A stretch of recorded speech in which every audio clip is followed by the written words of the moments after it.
이 ETF는 배당률 자체는 엄청나게 높진 않지만 배당 수익을 제외한 성장률 또한 높기 때문에 배당으로 받은 돈을 모두 쓴다 하더라도 어차피 원금이 계속해서 불어나고 이 속도가 물가 상승률보다 높기 때문에 배당금을 모두 쓴다 하더라도 내년에는 더 부자가 되고 배당금도 더 많이 받을 확률이 높다는 거죠. 놀면서 돈을 써도 돈이 벌린다는 겁니다. 안녕하세요. 지난 영상에서는 부동산과 은행 예금이 아닌 배당주에 투자를 해야 하는 이유에 대해 설명드렸는데요. 이번 시간에는 안정적인 노후를 위해서 어떤 배당 ETF를 사는 것이 좋을지 알아보도록 하겠습니다. 이 대답을 드리기 전에 간단한 질문 하나 드려볼게요. 세계에서 가장 안전한 투자처는 어디일까요? 바로 미국 국채입니다. 자본주의가 망하기 전까지 미국이 망할 가능성은 사실상 없습니다.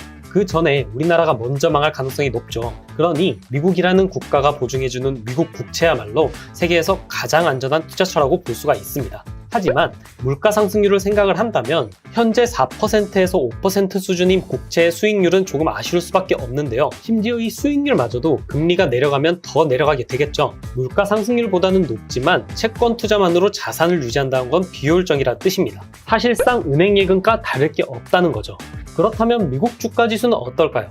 미국 주가지수 중에서 가장 유명한 S&P 500은 지금까지 연평균 10%가 넘는 상승을 보였는데요. 이렇게 꾸준히 높은 상승률을 보이면서도 미국에서 시가총액이 가장 높은 500개의 기업을 모아둔 것이기 때문에 엄청나게 안전하다는 것이 가장 큰 장점입니다. 실제로 워렌 버핏이 미리 작성해 놓은 유서를 보면 가족들에게 나중에 유산을 받게 되면 S&P 500 ETF의 90%를 투자하고 10%는 미국 국채에 투자하라고 말했는데요. 그럼 이 방법이 가장 좋은 방법일까요? 아쉽지만 이 방법은 돈이 엄청나게 많은 사람들에게는 좋지만 지금 이 영상을 보시는 대부분의 사람들에게는 맞지 않는 방법이라고 생각합니다. 배당률이 1.5%밖에 되지 않기 때문에 돈이 너무 많이 필요한 방법이기 때문이죠. 만약 생활비로 3천만 원이 필요하고 이걸 다 배당으로만 해결해야 된다고 하면 배당 수익률이 1.5%인 S&P 500 ETF로 포트폴리오를 채우려면 20억이 넘는 돈이 필요합니다. 목표 금액이 너무 커지게 되는 거죠.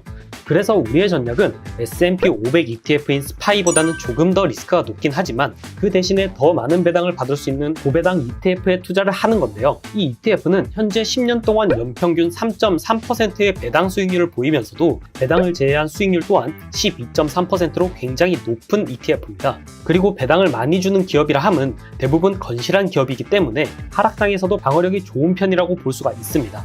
물론 이 종목이 최근 수익률이 높아서 변동성이 크게 나오기 때문에 리스크가 높은 걸 알고 있음에도 불구하고 이 종목을 기준으로 잡는 것은 배당 수익률이 높기 때문입니다. 만약에 스파이가 배당 수익률이 낮은 만큼 수익률이 더 높다 하더라도 전문 투자가가 아닌 이상은 배당을 많이 주는 고배당 ETF를 사는 게 좋습니다. 왜냐고요? 배당은 바로 현금으로 주기 때문에 그 돈만 쓰면 되지만 똑같은 금액으로 스파이를 사게 되면 결국 배당이 모자라기 때문에 돈이 필요할 때마다 팔아야 하거든요. 장기 투자에서 가장 피해야 하는 게 거래수를 늘리는 겁니다. 사람이 거래를 하다 보면 조금이라도 쌀 때 살 걸, 조금이라도 비쌀 때 팔 걸 이라는 후회가 들 수밖에 없고 그러다 보면 거래가 더 많아지면서 손실을 볼 가능성이 높아지기 때문이죠.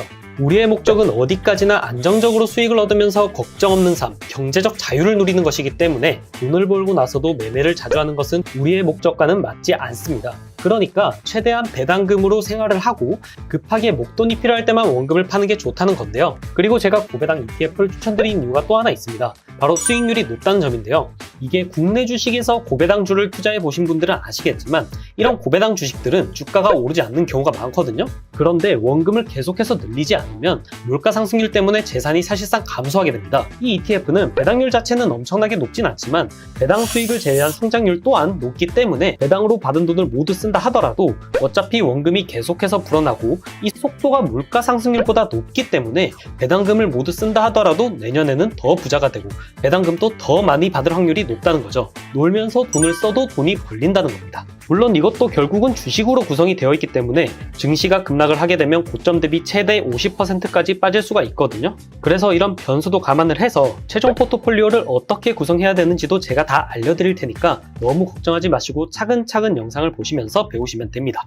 그리고 혹시나 오해하실 수도 있으니까 미리 말씀을 드리자면 제가 이렇게 미국 ETF 위주로 말한다고 해서 국내 주식을 사지 말라는 뜻이 아니에요. 포트폴리오를 구성을 할 때 국내 주식도 반드시 넣을 거고 어떤 주식을 고르는 게 좋을지에 대한 것도 프로젝트에 모두 포함이 되어 있습니다. 대신 코스피는 박스권을 만드는 기간이 너무 길고 증시 상승률이 미국보다는 많이 부족하기 때문에 국내 주식으로는 단기 투자나 중장기 관점에서의 투자를 할 거고, 여기서 확보한 수익을 조금씩 안정적인 고배당 ETF로 옮기는 작업을 할 겁니다. 자, 이제 대략적인 설명을 들었으니까 이제 본격적으로 목표 금액 설정과 기간을 설정해 보도록 할 텐데요.